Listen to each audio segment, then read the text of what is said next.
Les invito a que abran sus Biblias ahí en la epístola de Romanos, capítulo 12, versículo 4 al 5, por favor. Y el tema se llama la iglesia como cuerpo de Cristo. La iglesia como cuerpo de Cristo. Porque de la manera que en un cuerpo tenemos muchos miembros, pero no todos los miembros tienen la misma función. Así nosotros, siendo muchos, somos un cuerpo en Cristo, y todos miembros los unos de los otros. Vamos a orar, hermanos. Señor, te damos gracias, Padre, una vez más, por tu amor, tu misericordia, Señor, que tienes con cada uno de nosotros, que estamos aquí congregados a tu nombre, Señor. Por tu misericordia, Señor, nos tienes aquí, Padre, porque si fuera por nosotros, Señor, en nuestra carne, bendito Dios, ya no estaríamos aquí. Gracias te damos, Señor. La gloria es tuya, Padre. Bendice tu iglesia, Señor, y también bendice el predicador. En el nombre de Jesús, amén y amén. Aquí Pablo, en estos versículos, usa la figura de un cuerpo humano para ilustrar lo que es la iglesia, ¿verdad? Así como el cuerpo físico tiene muchos miembros, y donde cada miembro del cuerpo cumple una labor muy importante, para que así todo el cuerpo, ¿verdad? Todo el cuerpo bien unido funcione como a total cabalidad. Pues así como esta figura del cuerpo, hermanos, pues así de la misma manera, la iglesia tiene esta misma realidad. La iglesia, como cuerpo de Cristo, está compuesta por muchos miembros también, por muchos miembros. Y aunque somos muchos los miembros, la Biblia dice que en Cristo formamos un solo cuerpo.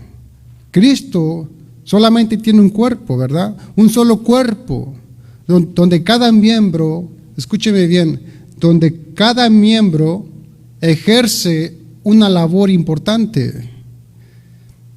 Y no importa cuál sea su función de ese miembro, si su función es grande o pequeña, todo miembro que sea parte del cuerpo es necesario. Todo miembro que sea parte del cuerpo es necesario. Todos son necesarios, todos son importantes.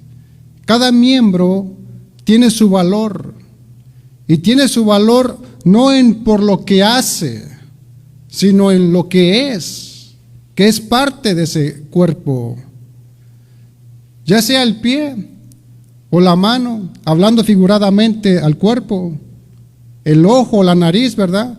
O que si es el dedo o la uña, todos son necesarios y deben realizar su función que Dios ha determinado que deban hacer. Dice ahí en Romanos capítulo 12, versículo 4 al 5, dice, porque de la manera que en un cuerpo tenemos muchos miembros, pero no todos los miembros tienen la misma función. Así nosotros, siendo muchos, somos un cuerpo en Cristo, y todos los miembros los unos de los otros. La Biblia dice que si somos parte del cuerpo de Cristo, usted se le dio una función que debe de realizar. Tiene una función. ¿Qué nos está diciendo aquí la Biblia? En otras palabras, dice que el cuerpo fue hecho para trabajar. El cuerpo de Cristo no fue hecho para estar inmóvil, sino que cada miembro tiene un cargo, una función que debe desarrollar. Así como el cuerpo humano, cada miembro hace una función. Pues así es la iglesia, el cuerpo de Cristo. Así como el cuerpo físico, el pie, la mano, los ojos, la nariz, la boca, las orejas, como miembros del cuerpo, todos tienen una importante función que realizar. Pues así es cada miembro que forma parte del cuerpo de Cristo, que es la iglesia, mi hermano. Cada miembro debe estar funcionando en la iglesia local como miembro de ella. Hermanos, si usted es parte del cuerpo de Cristo, usted debe tener una función en lo que es la iglesia. Ahora, usted como parte y miembro de este cuerpo que es la iglesia, ¿sabe la función que Dios le entregó dentro del cuerpo de Cristo? Si todavía no sabe, ¿qué espera para poner manos a la obra? Fíjese que muchos cristianos viven en la ignorancia de sus propios dones espirituales. Aún no saben. Y hay otros que los descubren demasiado tarde en la vida. Hermanos, la mejor manera de descubrir los dones que hemos recibido de parte de Dios es mientras servimos y hacemos varias tareas dentro y fuera de la iglesia.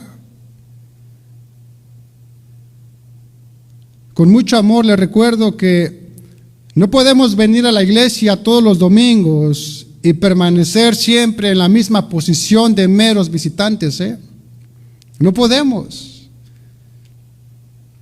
Yo hablando con los maestros, ¿verdad? Con los hermanos.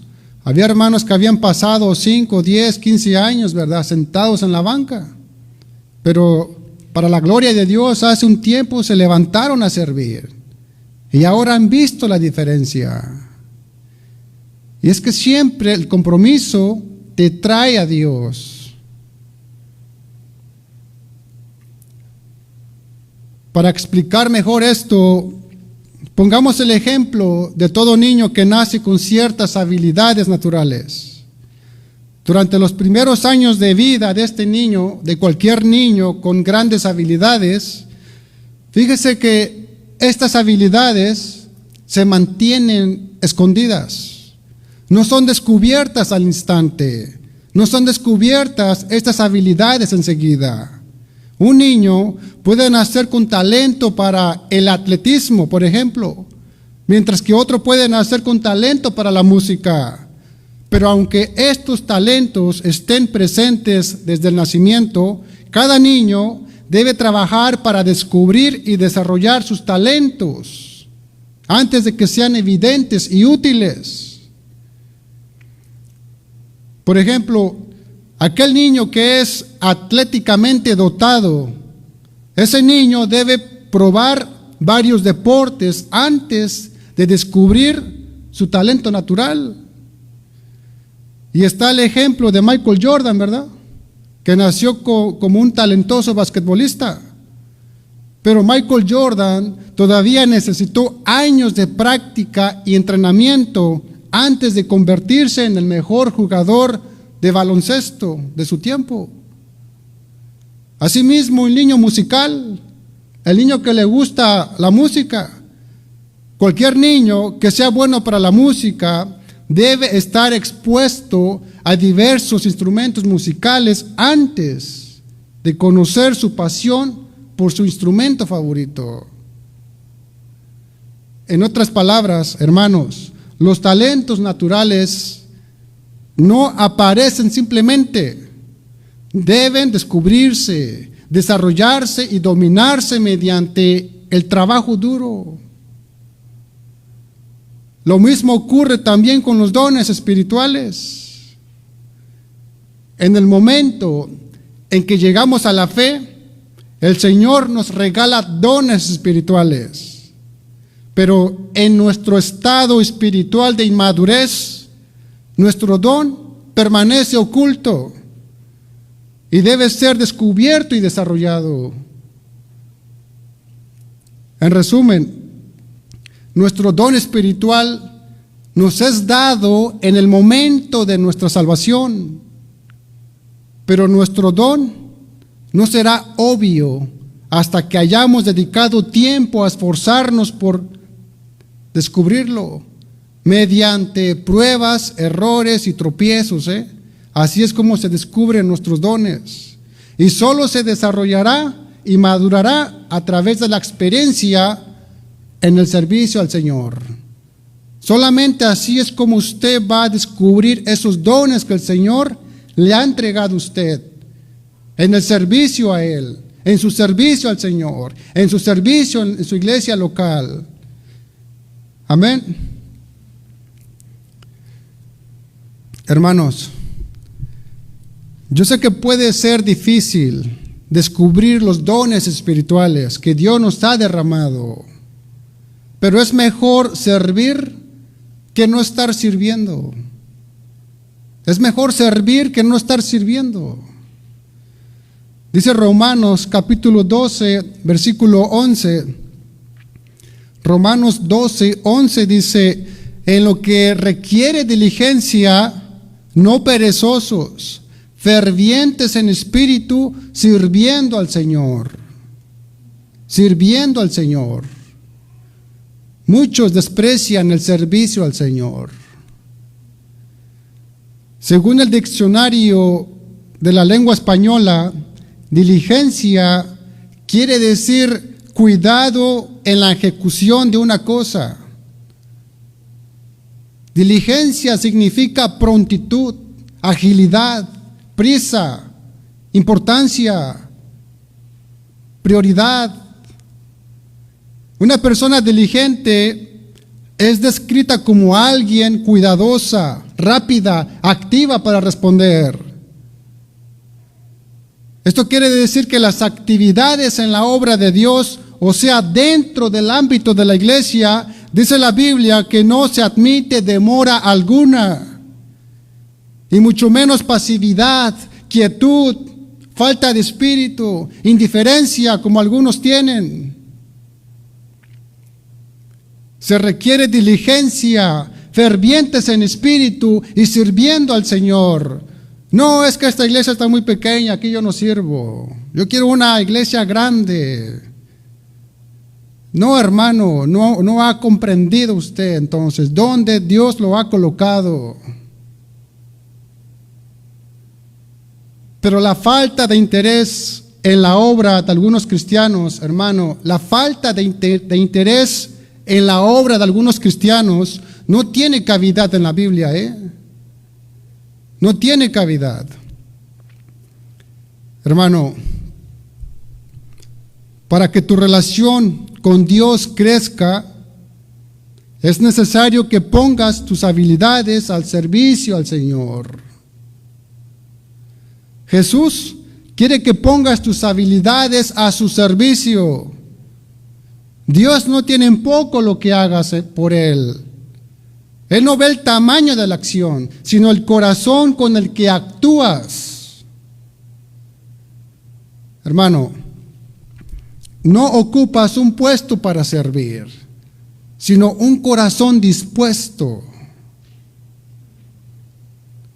La iglesia no es asunto de una sola persona, Somos un cuerpo y todos estamos involucrados en el crecimiento del reino de Dios. Todos estamos involucrados en el crecimiento del reino de Dios. Amén. Pero, ¿cuál es lo contrario de la diligencia? ¿Cuál es lo contrario? A la diligencia se le opone la pereza. Se le opone a la pereza.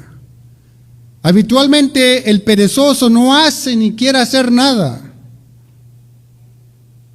Siempre el perezoso no comienza nunca nada. Y si inicia algo, es difícil que lo termine.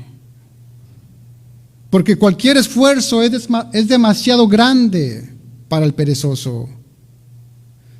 Dice Proverbios capítulo 13, versículo 4, dice: el alma del perezoso desea y nada alcanza, mas el alma de los diligentes será prosperada. Y Romanos capítulo 12, versículo 11 dice: en lo que requiere diligencia, no perezosos, fervientes en espíritu, sirviendo al Señor. Aquí el apóstol Pablo nos hace una exhortación. Dice, en lo que requiere diligencia, no perezosos. Cuando vemos la vida de nuestro Señor Jesucristo, podemos ver el ejemplo supremo de la diligencia cristiana. El Señor Jesucristo, como siervo de Dios, siempre actuó con diligencia, de modo que al final de su tiempo pudo decir al Padre: he acabado la obra que me diste que hiciese. Juan 17:4. He acabado la obra que me diste que hiciese. Se sabe que hoy, hermanos, la obra del Señor sufre más que nunca. La iglesia del Señor sufre más que nunca por falta de personas marcadas por la diligencia. No hay personas diligentes. Y aún en ocasiones puede que el creyente posea un talento extraordinario, cualquier talento extraordinario, carisma personal, y hasta puede que tenga un llamado grande, pero cuando uno ve su vida, le falta un ingrediente muy importante.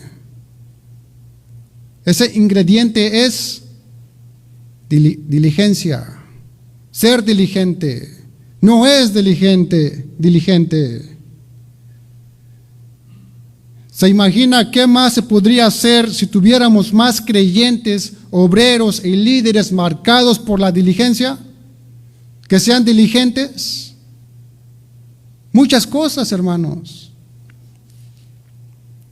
Pero lo triste es ver cuando hay pereza y comodidad en la vida de muchos obreros del Señor, de muchos creyentes, de muchos miembros del cuerpo de Cristo.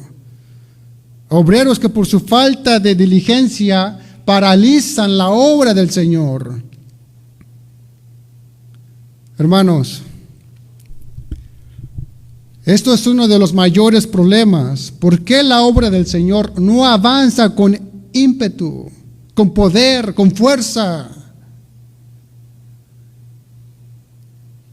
Deberíamos estar orando para que nosotros lleguemos a ser aquellos obreros diligentes que Dios desea levantar para la gran cosecha. Que nuestro clamor sea que cuando el Señor regrese por su iglesia, nos encuentre laborando diligentemente su obra. Amén. Solo recuerde que siempre habrá más necesidades que obreros dispuestos. Hay más necesidades que obreros. Si usted se pregunta, ¿en qué área puedo servir? Bueno, déjame decirle que nunca será un problema encontrar una necesidad en la iglesia local. Siempre hay mucho trabajo que hacer, desde evangelizar a la comunidad hasta limpiar los baños. Cada miembro de cada iglesia debe estar sirviendo de alguna manera. De alguna manera, hermanos. Amén. Acompáñame a Filipenses capítulo 2, versículo 19 al 20, por favor. Espero en el Señor Jesús enviaros pronto a Timoteo, para que yo también esté de buen ánimo al saber de vuestro estado, pues a ninguno tengo del mismo ánimo y que tan sinceramente se interese por vosotros. Vemos aquí cómo Pablo consideraba a Timoteo como alguien que pensaba de la misma manera que él, y que Pablo tenía las mismas prioridades que Timoteo tenía las mismas prioridades que Pablo. Dice Pablo, pues a ninguno tengo del mismo ánimo y que tan sinceramente se interese por vosotros. Pablo conocía a Timoteo y miraba su interés por la obra, que él estaba interesado por la obra que tenía el Señor, por la obra local. Pablo sabía que Timoteo era el único que tenía el mismo interés que él, y porque se preocupaba por la obra del Señor. ¿Qué vemos aquí? Vemos cómo en aquellos tiempos eran escasos los que estaban plenamente consagrados a la obra, a la causa. Eran escasos. Y siguen siendo escasos los hombres que se interesan por la obra de Dios hoy. Son escasos, mis hermanos. Hermanos, servir a Dios es un privilegio, Además, Él recompensa a aquel que le teme y le sirve de corazón. Dios galardona a quienes le buscan diligentemente. Recuerde que servir no es una opción para los cristianos, sino que es un llamado para todos. Dios lo llamó a usted para servir. Servir no es algo que yo hago por Dios, sino es algo que Dios hace a través de mí para bendecir a los demás. Hoy el Señor busca gente que se interese por su obra. ¿Sabe por qué? Porque los cristianos que dejan de servir se deterioran, se enfrían, se desenfocan. Por eso servir al Señor te mantiene animado. Servir a Dios es parte de la vida de un creyente. Servir es el resultado de tu fe. Servir no es solo una actividad del fin de semana, es tu adoración, es tu pasión por el Señor. Y no hay mejor adoración que invertir tu vida, tu tiempo, tus talentos en el servicio al Señor. Amén. Hermanos, si hay algo que debemos aprender, es a funcionar dentro de la iglesia, Es a funcionar de una manera dentro de la iglesia. La iglesia se edifica cuando cada miembro ejerce su función en el cuerpo de Cristo. Hermanos, los dones que Dios te dio son para la edificación de su iglesia, no son para guardarlos. Cuando Dios te entretejió antes de que nacieras y cuando te hizo nuevo en Cristo, Él eligió dones y habilidades especiales para ti, para que los administraras y practicaras en la iglesia, que es el cuerpo de Cristo. En la iglesia no hay lugar para espectadores, no hay lugar para espectadores, sino que todos los miembros somos necesarios y cada quien tiene una función importante que realizar. Amén. Dice Romanos capítulo 12, versículo 5. Dice, así nosotros, siendo muchos, somos un cuerpo en Cristo, y todos miembros los unos de los otros. Dice que siendo muchos los miembros, todos estamos unidos entre sí. Todos pertenecemos a un cuerpo.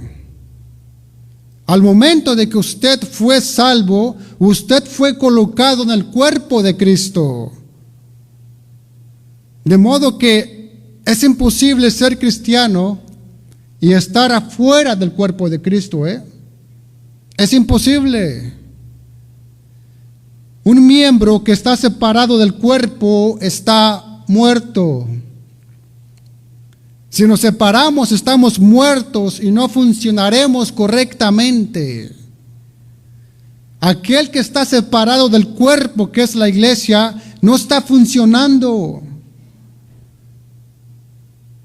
¿Funcionamos como una unidad o no funcionamos?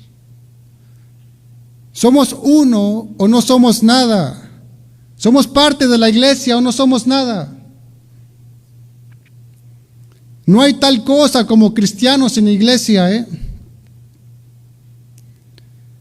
De modo que si somos miembros y no estamos funcionando como tales, estamos mutilando y lisiando el cuerpo de Cristo, mientras que otros tienen que tratar de compensar la ausencia de usted o de aquellos por falta de su compromiso.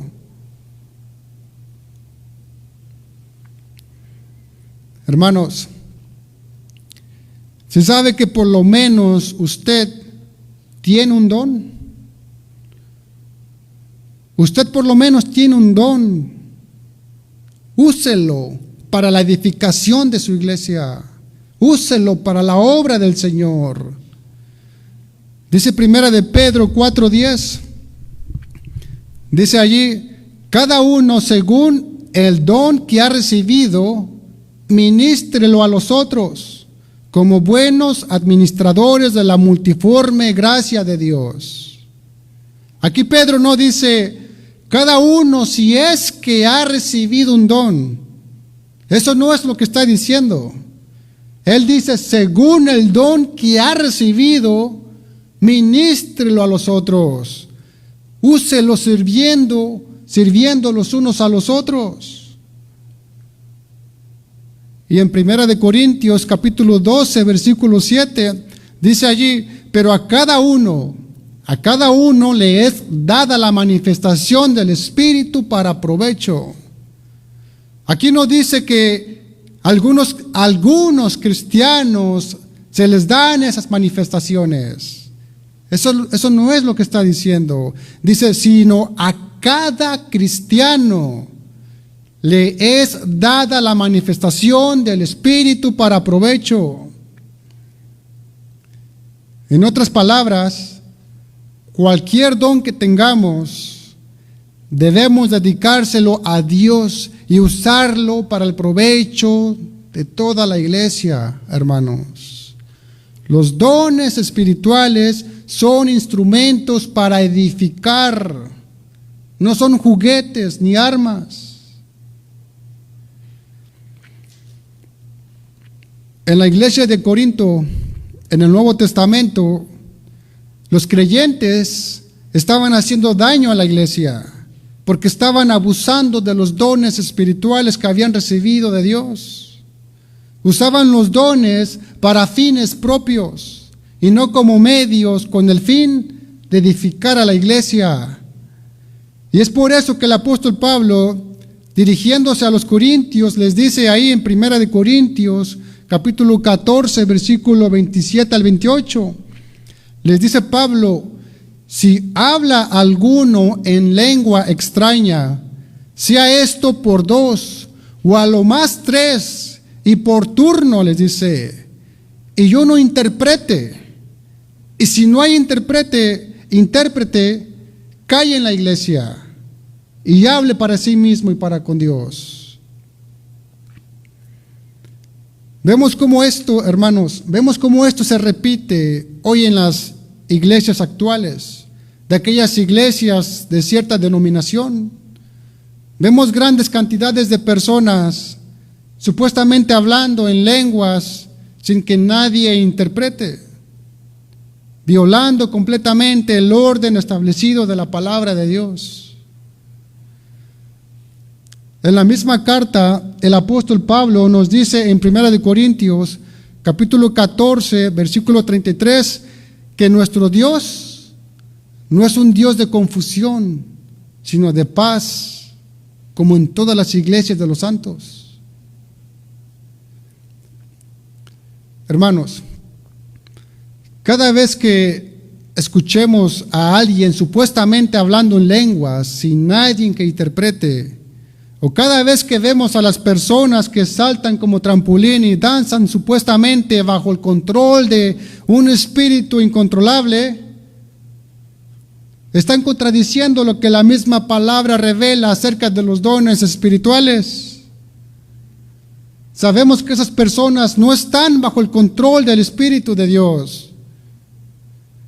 Y sabemos que no están en la presencia de una de las manifestaciones del Espíritu. Están abusando de los dones. No abusemos de los dones. Los dones no son para exhibirse, sino para la edificación de la iglesia. Amén. En la iglesia de Corintios, algunos cristianos buscaban tener lo que podríamos llamar los dones espectaculares, como es el caso de hacer milagros o de hablar en lenguas. Los corintios buscaban la manifestación de estos dones en el culto público, pero no para la edificación, sino para la exhibición personal, por su propia exhibición. Ellos hacían tanto alarde de sus dones espirituales que perdieron sus virtudes espirituales. Tenían los dones del Espíritu, pero les faltaba el fruto del Espíritu: amor, gozo, paz, paciencia, benignidad, bondad, fe. Gálatas 5, 22 al 23.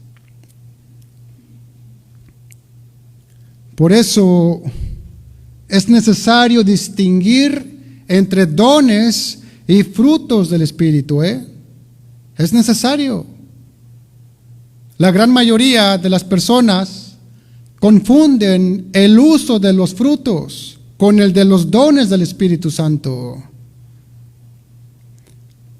Fíjese que en las iglesias puede haber hermanos y hermanas en la fe que pueden ser usados por el Espíritu, pero se olvidan de los frutos. Pueden ministrar sanando enfermos, expulsando demonios. Pueden predicar semejantes mensajes muy motivadores a los demás. Pueden hacer esto y muchas otras cosas más mientras somos un pésimo ejemplo en nuestras vidas familiares, con amigos y parientes. Claro que sí. Es decir, que dentro de la iglesia nos comportamos como santos y consagrados a Dios, pero fuera de ella, a la vista de los demás, actuamos como si fuéramos incrédulos. ¿O no es así? Esta es una de las razones de por qué muchas personas cristianas casi nunca consiguen atraer a sus cónyuges e hijos a la iglesia, a los caminos del Señor.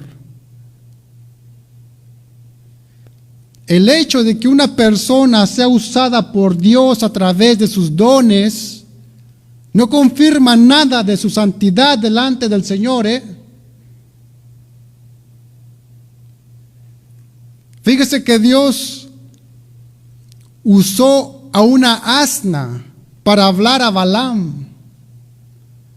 Dios usó a un cuervo para alimentar al profeta Elías. Y no por eso estos animales eran puros y santos. No puedes decir que porque alguien profetice bien, entonces eso quiere decir que esa persona tenga comunión con Dios, o que tenga una vida en orden delante de Dios. Cuando Dios quiere llevarte un mensaje, literalmente Él puede usar hasta un burro.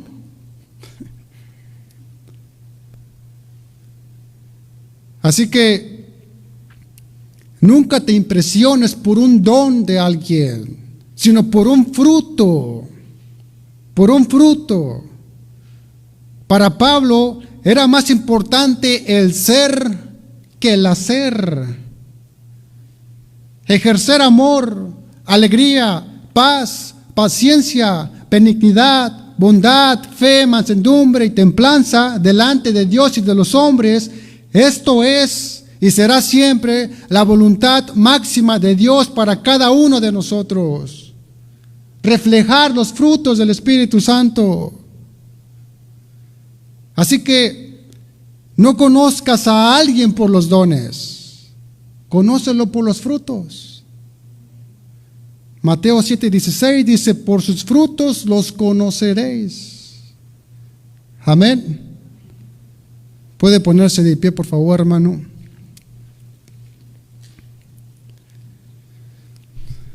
Acompáñeme a 1 Corintios, capítulo 1, versículo 10, por favor. Os ruego pues, hermanos, por el nombre de nuestro Señor Jesucristo, que habléis todos una misma cosa, y que no haya entre vosotros divisiones, sino que estéis perfectamente unidos en una misma mente y un mismo parecer. Hermanos, mantenernos unidos como un cuerpo en Cristo es esencial para cumplir con la misión que el Señor nos ha encomendado aquí en nuestra iglesia local. Hermanos, si eres parte del cuerpo, la obra de Dios debe ser nuestra prioridad en nuestras vidas. Si eres parte de este cuerpo, tenemos que estar perfectamente unidos en una misma mente y un mismo parecer para permanecer unidos como cuerpo. Por eso, hermano, tengamos cuidado de nuestro corazón, de nuestra mente, para impedir que pensamientos equivocados lleguen y nos hagan perder el rumbo, como a muchos, y nos saquen del camino. Tengamos cuidado. ¿Qué es lo que entra en tu mente para estorbar tu camino? Por eso es bueno identificar las trampas del enemigo que quiere usar para aislarte, para alejarte del cuerpo de Cristo. El anhelo de Dios es que permanezcamos fieles en unidad con Cristo y con su iglesia. Eso es el anhelo de Dios. Cada miembro funciona sirviendo al cuerpo y no el cuerpo sirviendo a los miembros. Cada cristiano posee por lo menos un don, si no es que hasta más, y está llamado a usarlo en el ministerio, dentro de la iglesia, para edificar el cuerpo de Cristo y para fortalecer a este cuerpo que es la iglesia, hermanos. Hermano, utilice sus dones y talentos espirituales que Dios le ha dado para el beneficio de su iglesia. Úselos. Su don es único e igualmente importante, y es esencial para que el cuerpo de Cristo crezca sanamente. La Biblia dice que debemos estar conectados con la familia de Dios, que es el cuerpo de Cristo. Dice Romanos 12, 4 al 5, dice, porque de la manera que en un cuerpo tenemos muchos miembros, pero no todos los miembros tienen la misma función. Así nosotros, siendo muchos, somos un cuerpo en Cristo, y todos miembros los unos de los otros. Fíjese que un oído solo funciona y cumple su propósito al estar conectado al cuerpo. Pero si una oreja fuera cortada y tendida al suelo, ¿cuál es el valor de ella? ¿Cuál es su provecho? Ninguno, porque no puede escuchar nada, no puede hacer su función. Lo mismo ocurre con la nariz, con los ojos. Si no están conectados al cuerpo, ¿cuál es su propósito? No tienen un propósito, porque no pueden oler, no pueden ver nada por sí mismos. De la misma manera, si no estás conectado a la iglesia, entonces no vas a saber el propósito de tu vida, no vas a conocer tu rol, no conocerás tu función, no vas a saber tu valor ni tu significado. No olvides que tu valor, tu función, tu propósito y tu identidad se hace evidente, se manifiesta y se descubre en relación con el cuerpo de Cristo, que es la iglesia. Amén. Vamos a orar, hermanos.